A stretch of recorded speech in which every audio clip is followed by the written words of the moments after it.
ஸ்ரீ ஆண்டாள் திருவள்ளுவருக்கு நமஸ்காரம்.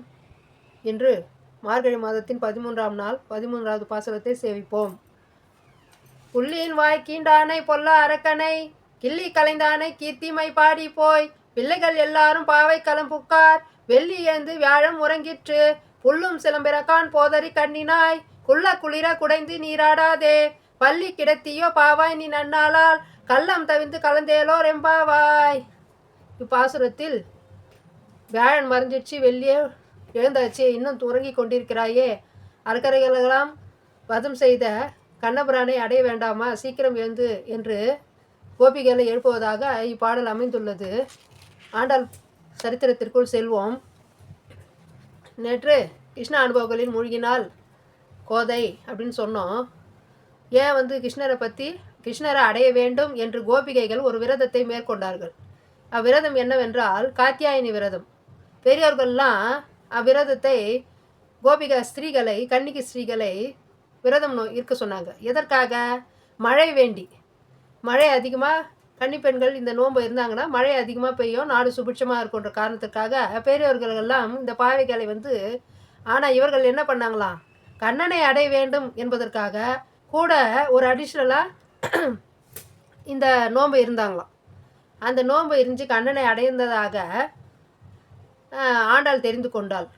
அதனால் அந்த நோன்பை தானும் இருக்க வேண்டும் என்ற காரணத்திற்காக கண்ணனையே மணாளனாக அடைய வேண்டும் என்பதற்காக கோபிகா ஸ்ரீயாகவே ஆண்டாள் மாறிவிட்டாள் என்பது இவ்விரதம். இதுதான் மார்கழியின் முதல் தொடங்கி மார்கழி 30 வரை பாவை நோன்பு என்று அழைக்கப்படுகிறது. கோபிகா 5 லட்சம் பேர்கள் இப்பாவை நோன்பை நோற்றார்களாம். அதனால் ஒவ்வொருத்தராக எழுப்புறத 30 நாளும் 5 லட்சம் பேரும் வந்திருக்காங்களா அப்படின்னு செக் பண்ணி எழுப்பின்னு வருவாலாம் கோதை. அதனால் இந்த நோன்பை நோக்கும்போது நோன்பை நோற்று கல்யாணமாகாத பெண்கள் நோன்பை நோற்றால் விரைவில் திருமணம் நடக்கும் என்பது ஐதீகம். அதற்காக தான் திருமணம் முடியாமல் லேட் ஆயிடுச்சுன்னு ரொம்ப வருத்தப்படுறவங்க இந்த 30 நாளும் 30 பாசுரங்களை சேவித்து இந்த நோன்பை மேற்கொண்டால் திருமணமாகும் என்பது திண்ணம். ஆண்டாள் அருளுக்கு பாத்திரமாகணும்.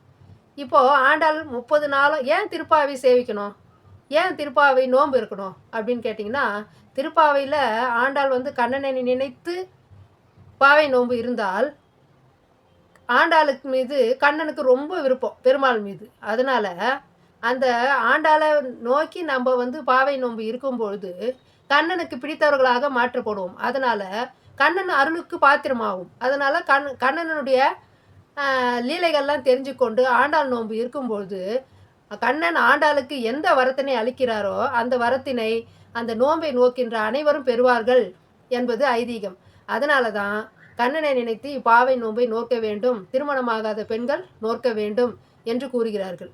அதனால் படிப்பெல்லாம் முடிச்சுட்டு திருமணத்திற்காக காத்திருக்கும் பெண்கள் இந்நோன்பை நோற்றால் பிடித்த மணாளனை கணவனாக அடைவார்கள் என்று கூறி அனைவரும் இந்நோன்பை நோற்றி கண்ணனுடைய அருளுக்கு பாத்திரமாகும்படி அனைவரும் வேண்டிக் கொள்கிறேன். அடியேன் காஞ்சி லதா பார்த்தசாரதி.